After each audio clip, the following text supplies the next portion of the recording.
In today's video, I'm going to teach you how to leave a FaceTime video voicemail on iOS 17 or later. If you've ever missed a FaceTime call and wished you could leave a video message for the person, then you're in luck. With the iOS 17 update, it's now possible to send a video voicemail when someone misses your FaceTime call. Let's dive right in. First, you'll want to begin by opening the FaceTime app on your iOS device. Simply locate the green icon with a little white camera inside and tap it to open. Once you're inside the app, you'll see your recent calls, favorites, and a place to enter new numbers or contacts. Now, find the contact you'd like to video call. You can either type their name into the search bar or scroll through your contact list. Once you've selected the right contact, you'll notice two button options: audio or video. Since we're looking to make a video call, go ahead and tap the video button. Now, we all know the feeling of waiting for that call to be picked up, but sometimes the person you're trying to reach just isn't available.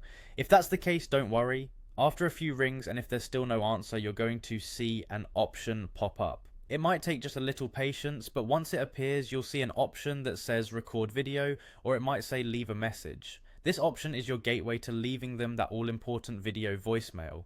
Go ahead and tap on either record video or leave a message. This will take you to a recording screen where you can start crafting your personal video message. It's a great time to let them know what you wanted to talk about, or simply share a quick hello. The recording screen is quite straightforward, making it easy for you to focus on what you want to say. Don't worry too much about making it perfect, just be yourself. When you're satisfied with your message and feel that it captures everything you wish to convey, it's time to send it off. There's going to be a send button, typically located at the bottom right of your screen. Tap that, and your video message will be delivered right to the person's FaceTime inbox. It's as simple as that, and there you have it. You've successfully left a video voicemail on FaceTime using iOS 78. This feature is a fantastic way to maintain that personal touch even when you can't connect with someone in real time. Thanks to this exciting capability, you're never too far away from getting your message across with a personal touch. Thank you for watching, and I hope this guide helps you stay in touch effortlessly.